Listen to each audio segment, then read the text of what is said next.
Welcome to On the Edge with April Mahoney Brains. Here, this is the spot where the conversations are pointed, the guests are sharp, and the responses are never dull. Did you bring your thinking caps? Because it's time to put them on. Because the conversation starts now.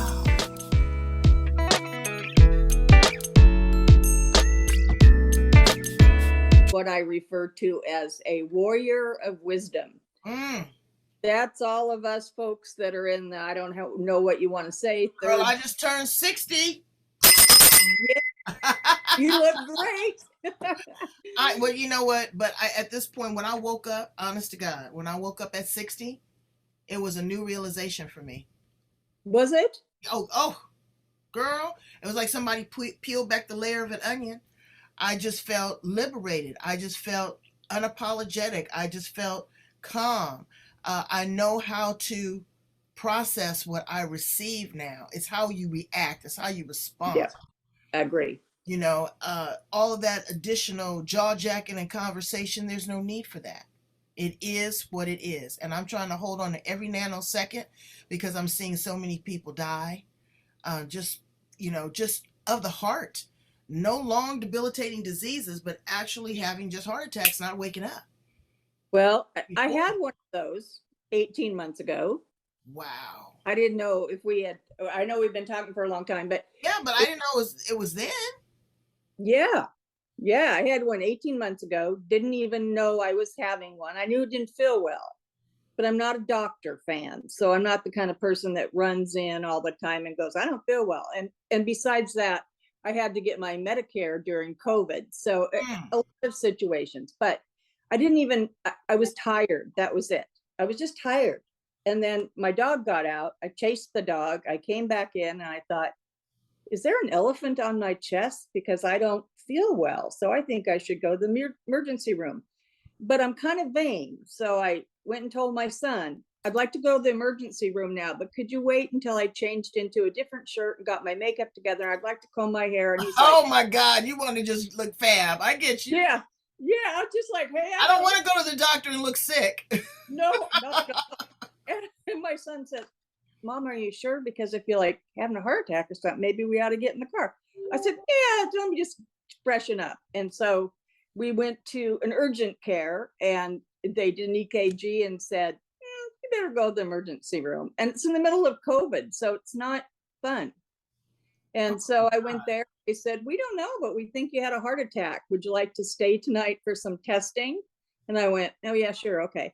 So I ended up having an artery that was 99% blocked. So caught it just in time, but I'd had some kind of heart attack. And I still have one that's 80% blocked, which, believe it or not, is not urgent. Now, 80 sounds urgent to me, but we'll see.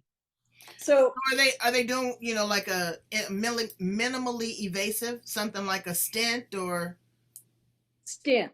They did one stent where it was blocked in the artery 99%, and they just run it right up through here. It doesn't go. Well, let me tell you, my aunt had 19 stents. Oh my gosh. And I told my cousins, I said, you know what, they used her as a test dummy. Because and she was going to keep going for it, but modern medicine and modern technology, again, I give it 110%. I don't feel bad going to the doctor because they gonna give me something to make me loopy. Yeah. So, and then after the deal is done, after it's done, people don't like to get their colonoscopies. Those are lifesavers. So I understand not being a big fan, but that COVID really put another spin mentally on us because you couldn't go in with your family member to keep them calm. No family member at all for me. And then all this other stuff is going on where these other patients are the high priority, and then you're sometimes waiting in the lobby in the waiting room on a gurney. It's just a lot. But all of this has brought you to this point. Tell us a little bit about your history and about you before all of this sprung up. Well, I've had a couple of big careers. One is I was a vice president of an engineering firm, contracting firm, and one of 6. There was 100. And so So it was way before the Me Too movement, way before any of that stuff. So you just had a different strategy. I mean, it was the way it was. And if you needed to get farther or wanted to do something, you figured it out. So You're a it was, trailblazer. yeah. How did it feel being, in that type of role in a pretty much male dominated environment? It was interesting because there is no female camaraderie there, really. Right. So you're there kind of by yourself, one of six, and I didn't know any of them other than myself, all male. So I was totally adapted to a male environment, except with the people that I hired to work with me on my team, which were 50 female, 50 male. So it didn't feel different to me. It just felt like I want to be a vice president. Let me figure out how to do it. And I did it. And I didn't receive a lot of kudos from other women at all. The men were really supportive, interestingly enough. While you did it, you ought to be thrilled with yourself. We need more people like you, blah, blah, blah, blah. Women, not so much. So, Yeah, the women, a lot of times people say, oh, women are taking over. We got to just get rid of those isms and that cattiness sometimes. yeah, Not all, but no, but every time I go to an event, like a company event or something, single woman, vice president, the wives will not talk to you. It's like you could be invisible. So I never really felt a lot of support from females, which is sad, isn't it? right. Now Yes. more like sisterhood. No sisterhood, no sisterhood there that I felt. So I've learned I'm pretty adaptive. That's what I learned. I can adapt to any environment. And that was good for me. And it's been very good for my life, really. And with or without support, I know I can probably get where I need to go. Do I want to do it without no support? Now, no, not at all. Right. But I learned that I could if I needed to. So I was in that career for a really long time. And then I went into real estate. Not a supportive environment either. That talk about competitive, that's worse. So 23 years, and I feel good because I'm around still. There's a lot of my classmates and whatever, they're not around. So wow. All in all, great life, not accepting aging well. I have to be really honest. I have never woke up like you did and went, woohoo, I feel better. It's like, oh. Now look, I didn't say I was 100%, yeah. because there are things that are contributors to my health. Yeah. I've had some diagnosis, and I can't lose this weight, and I could. Okay, if I put my mind to everything else, if I really wanted to.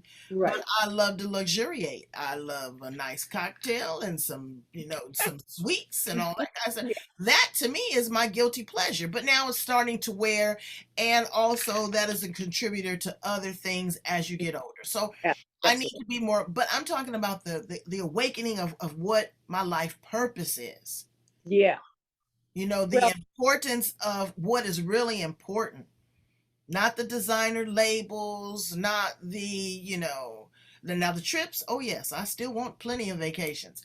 But all that other things, that's not important. The idle chit chat, the gossipy girlfriend, the cattiness, all of that is irrelevant to me. I don't even do that. I burn a lot of sage and Palo Santo and take bubble baths, and I just really enjoy the simplicity of life. I really do. I've had the luxuries. I can still have luxury if I want, but the simplicity is what's important to me. Right. What's important to you right now? I wanted at one point to try and rally the troops for the warriors of wisdom, and I still would like people, or even the people, to realize that their input is incredibly important. And where I see it now, interestingly enough, which is kind of giving me a revived purpose in life, is in the real estate market, because it's changed and it's changing. And It hasn't, interest rates have never been this high in 14 years. So we have 14 years worth of agents, individuals, lenders, everybody that has no idea what the market looked like 15 years ago or 2008, 2009. And they all think that the sky is falling. And it's not.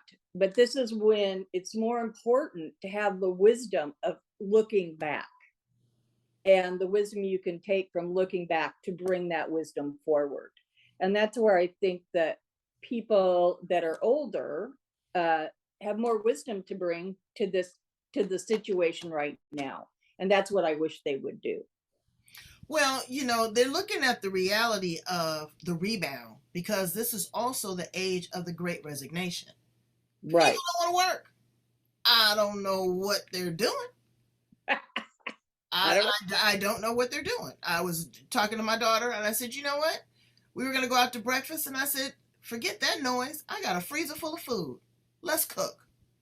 Went out to lunch with me and my husband the other day, $75. Oh. And so I'm saying, again, simplicity of life.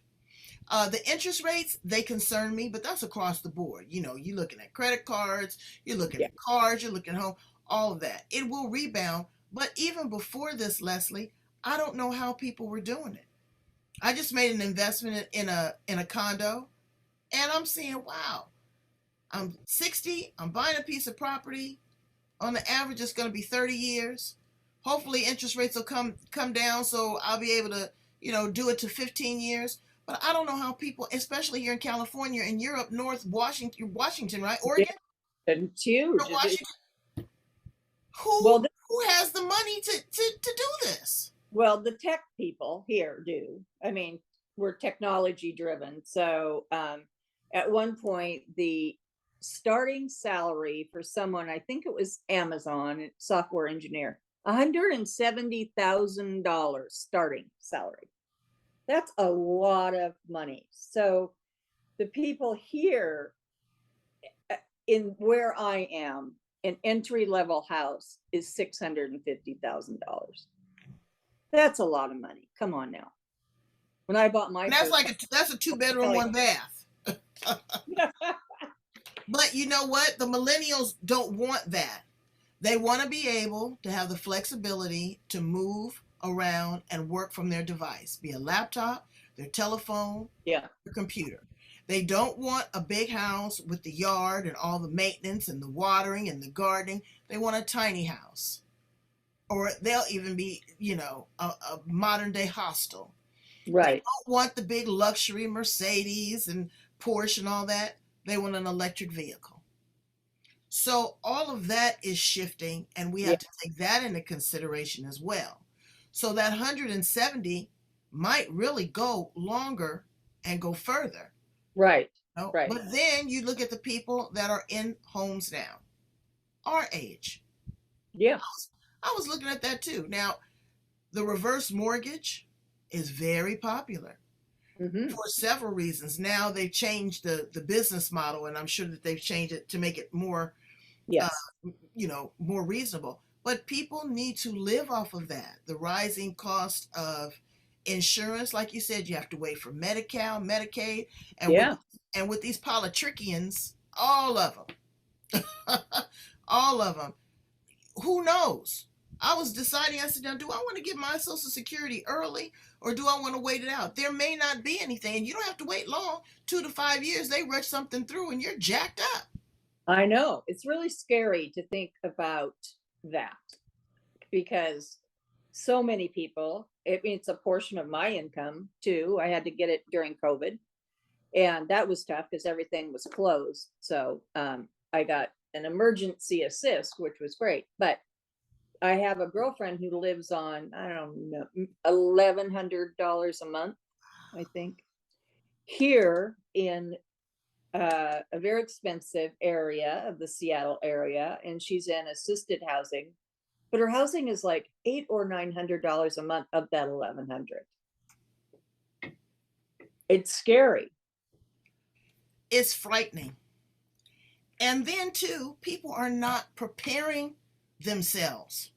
I was just talking to my girlfriend. about long-term care. You think about who's going to wipe your butt? Yeah, I Who's thought going to about wipe your jewel? Yeah, yeah.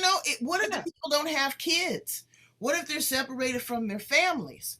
All of that is just something else that you have to be concerned, because we're not promised. I'm not promised another 60. Yeah, The Bible told me anything past 70, you riding on grace. So I mean, I got at least 10 more good years to rock it.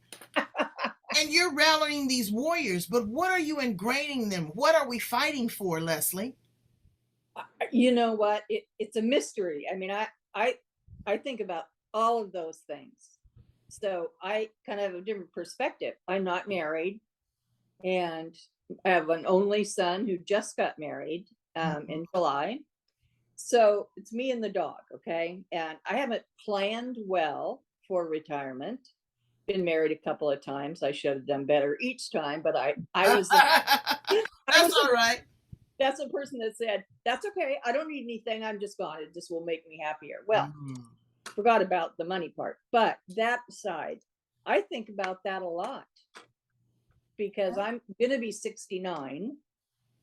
So, based on your aunt's philosophy, I have a year left or whoever. So, I got to think about those things. You have to think about those things. We can't let it consume us. No, You know, we did. We'd be in really bad moods a we lot. would, we would, but still, the knowledge that you have is invaluable. And the fact that you're Yeah. reaching back to teach that to others, Yes. because again, the players are different, but the game is the same. Yes. I feel blessed. I have the perspective of the whole game, like in real estate or whatever, not just the good part of the game when houses sold in 3 minutes and uh, interest rates were 2%. And I always thought when I was looking at this, thinking to myself, what goes up like a rocket usually comes down like a rock. So let's just think about this here, people. You're going to spend 200,000 or 300,000 over asking. Do you know how long it takes to make up the equity in that? Mm. Well, Mm. now, but good news is they have a low interest rate. So, it's always a pro and con. But It is what a I pro and did con. is, yeah, I sat down and looked at what do I like about real estate? What do I not like? Maybe I should put more things into the real estate business of the things I like and just offload the rest of those things I don't like and I don't do well at, like paperwork and Well, small chit chat and stuff. Let's just get rid of that and do what you like and what you're good at. just So that maybe even look at the finance part of it. Just push the paper. You don't like that part of it, but lenders and they make a lot of money, and they don't really yeah, have to deal with. Now, see, I took the real estate exam, and I yeah. missed by 2 points. Ooh, that's not bad. Well, it was bad enough that I didn't go back. Well, I I guess didn't go. I didn't go back because I looked at it, and my girlfriend is a beast. I mean, she is a real estate monster. But the traveling, you have to sell to value, and when you buy a home, that is the most intimate thing that you are buying. Your right. family's going to live there. You're going to have to worry about the school district, the water, the neighbors, all these other contributing factors. It's a lot to buying a house. Then when you Yeah, get inside, all the things that the seller has masked, yeah. you Well, know that's under that rug. Isn't that interesting? Exactly, exactly. And oh my God, there's mold in there. You know, so that's a lot. And then the Yeah, real a lot. estate person has to be the buffer, because Yes, you have to work in the best interest of your client. But at the end of the day, you got to eat. that too. Yes. And there's a lot of liability there. So I got to thinking about that, and I said, well, maybe I want to flip properties. But then I started watching on the television, and they'll get you in there. They have that 1-800 ballroom. Come on down, and 2 o'clock in the morning, you're sitting there wondering how you're going to pay your bills, and you see this infomercial, and you go down to this thing, and we're going to teach you how to flip houses, and you end up getting your mind flipped. You buy something on the auction block, you have no idea what you're getting, and you've bought a lemon. So it's a lot. You really need to work with somebody like you, Leslie, that knows the ins and outs and can really be honest, upfront, no bullshit, and help people navigate the storm of purchasing property, because it's not as easy as you think, Brains.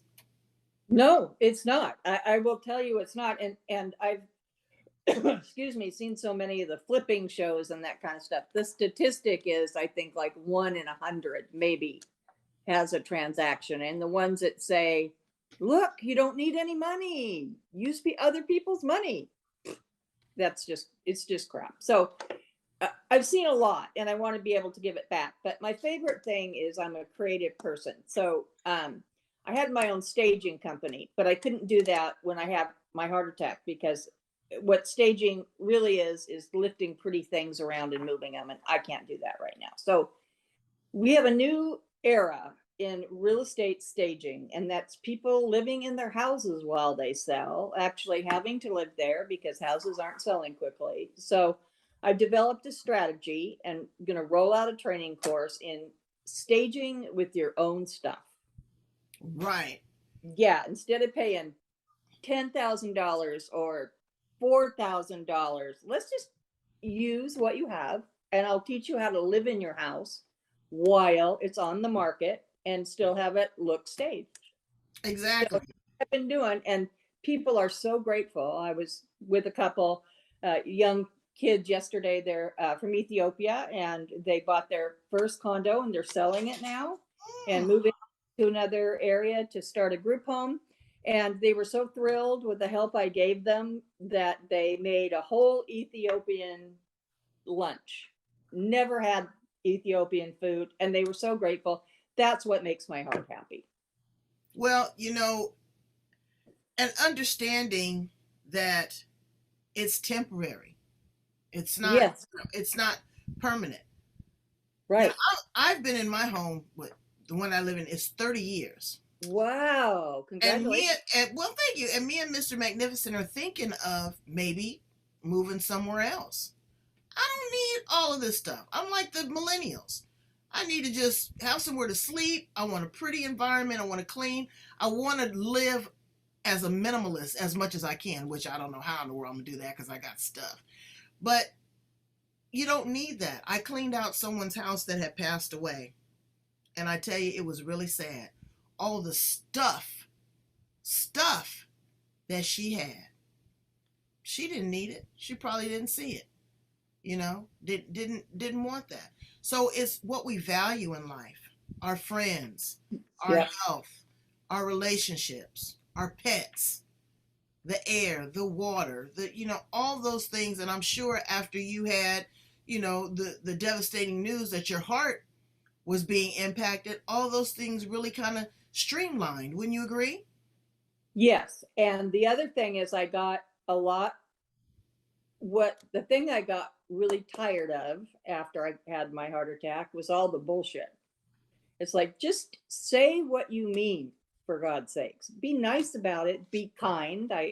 We all need to be kind in how we deliver our feedback. But stop running around. I mean, one thing in real estate, there's a lot of negotiation.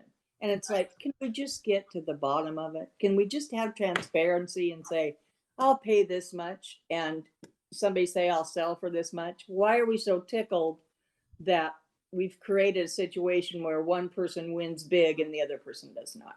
Don't like that. Right.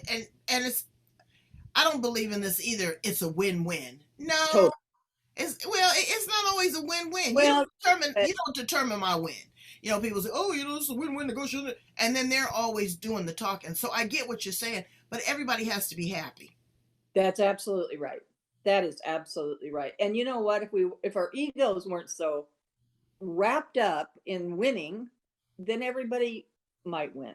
I don't know. It's hard to explain. Well, there's plenty. There's plenty for everybody. That's what I said. We're so cotton picking greedy. Right. We're greedy. We just have to have everything. And I always say all the time, life is a smorgasbord. You're not going to put everything on your plate. That's right. And that's okay. And we shouldn't be eating all that stuff on our plate anyway. So, hello. So let me ask you some fun facts about you, Leslie Madsen. Okay. I see behind you is the kitchen. Yeah. If you were an appliance in the kitchen, what appliance would you be? Blender. Why? Um, because it mixes everything together and something turns out great. Yeah, Yeah, most of the time. I'd be the teapot Would you? because I like to spout off. Well, you're in the perfect occupation then. You That's must have right. great I doing keep what it you hot do. and saucy. If you were Yeah. a flower in the garden, what flower would you be?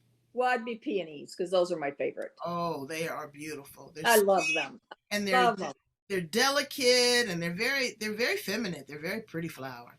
They're beautiful, and they come in all kinds of colors. All There's kind of colors. like rare colors, like light lemon, and Hmm. yeah, they're just I love them. And they're expensive too. They're very expensive. Yeah, Very because expensive. from If you were an animal, what animal would you be? oh boy, gosh, not a cat because I'm not very agile. So I mean, I'm clumsy. So horse. I think I'd be a horse Your horse? Why would you? Why do you like horses? because they're wise Yeah, they are. and they're calm and they have a really good sense of others. And Mm, can't fool a horse. no, I'd be a party animal because I like to get it in. If you had three wishes, what would they be? um, I wish that people would be kind. Just be kind. A lot of people deliver harsh words and say, I'm just being honest. And if I hear people say that, it makes me scream. Well, you can be honest and kind. Right. I wish that I would be able to leave some kind of a legacy. And I don't know, maybe to have abundant money so I didn't have to worry about my retirement as much. Well, you're gonna be fine because you're a smart, heady woman, and you never know, honey. You get those big six numbers, That's right. and you'll be on that show with that. What's that guy that teaches takes people around to get them their house, and they It's won the lottery lottery. home. Yes, and the guy wears weird clothes and stuff. My girlfriend used to say about retirement, and I used to think she was crazy. And someone would say, "What are you going to do about your retirement?" And she would look him in the face and go, "I don't know. I haven't met him yet." And I just, Exactly, exactly. You said something about your legacy. What would you like your legacy to be? How do you want to be remembered?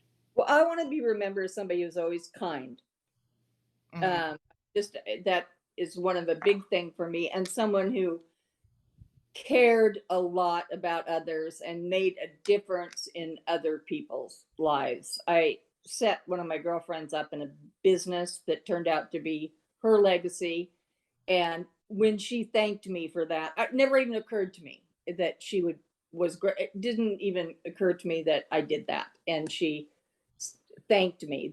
That's what I would like is to know I made a difference in other people's lives. well, it's very important to make a difference. You What make a Well, and I try. And that's what I want my legacy to be. I want to be a voice of reason. I want to be that communicator.